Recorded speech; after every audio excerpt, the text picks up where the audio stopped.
The receipt lay on the table like a quiet accusation. $0. Not even a single coin. Just a blank space where hope usually lived.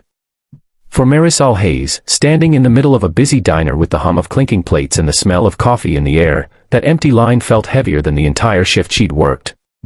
She took a slow breath, steadying herself, because this wasn't just about money, it was about another reminder that life rarely showed mercy to people already stretched thin. Before we go deeper into Marisol's story, if you believe in kindness, second chances, and the quiet power of doing the right thing, please take a moment to like this video, comment, share it with someone who needs hope today, and subscribe to Kindness Corner. And tell us in the comments, where are you watching from? Marisol was 27, a single mother doing her best to hold together a life that felt permanently one bill away from collapse.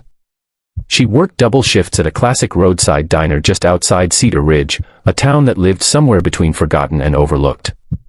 Her mornings began before sunrise, packing snacks and coloring books for her 4-year-old daughter, Ilara, who spent the day with a kind neighbor while Marisol poured coffee for strangers who rarely learned her name. She wore exhaustion like a second uniform, stitched invisibly into her apron. That afternoon had been especially long. The lunch rush blurred into late afternoon, and then came the man everyone noticed the moment he walked in. He didn't announce himself, didn't demand attention, but something about his presence shifted the room. He wore a tailored coat, carried himself with quiet authority, and spoke politely but sparingly.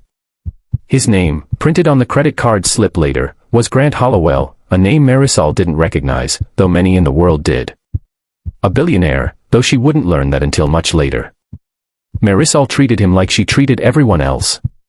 She refilled his coffee before he asked, brought his meal exactly as ordered, and checked in once more than usual because something about his distant gaze made her worry he might need something. He nodded, thanked her softly, and ate in silence. When he finished, he placed his utensils neatly together, slid out of the booth, and left without another word. When Marisol returned to clear the table, she saw the receipt. Total paid. Tip, $0. Her chest tightened, not with anger, but with that familiar sinking feeling. She thought about the grocery list taped to her fridge at home, the school supplies Ilara needed, the rent due in 10 days. She swallowed hard, reminding herself that kindness wasn't transactional. She wiped the table carefully, stacking the plate, when something stopped her. The plate didn't move smoothly. It caught on something beneath it. Marisol lifted it again, slower this time, and saw a folded piece of paper tucked under the edge. Her name was written on it in careful handwriting. Just her first name. No flourish. No explanation. Her heart began to race, not with fear, but with curiosity that felt almost sacred.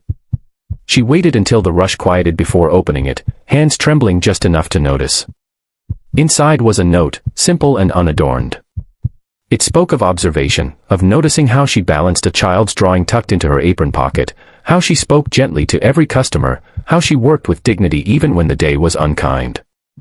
It ended with a sentence that made her sit down in the booth, breath caught in her throat. This is not a tip. It's an opportunity. Tucked behind the note was a business card and a folded check.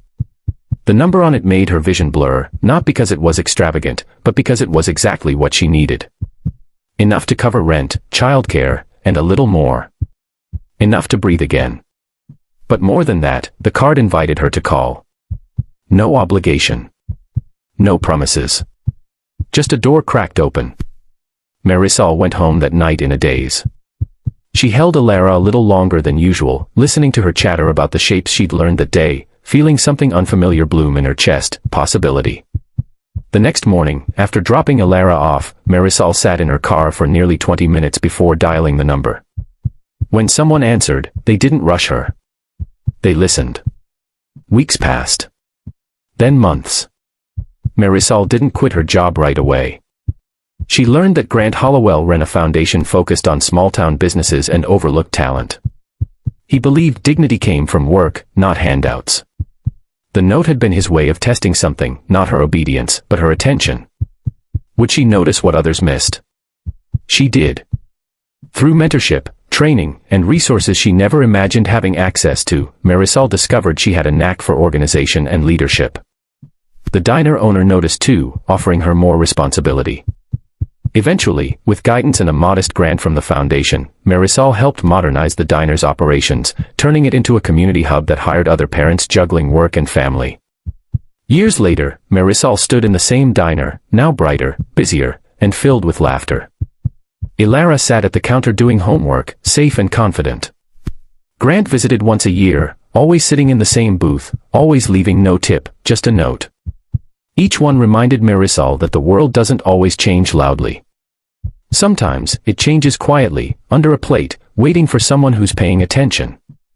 If this story touched your heart even a little, please take a moment now to like this video, share it with someone who believes in kindness, and stay with us by subscribing to Kindness Corner.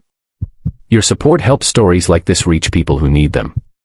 Before we end, we have a special request. Please comment below with one word that describes how this story made you feel. And tell us where you're watching from. Your words matter more than you know. Because sometimes, what looks like nothing, changes everything.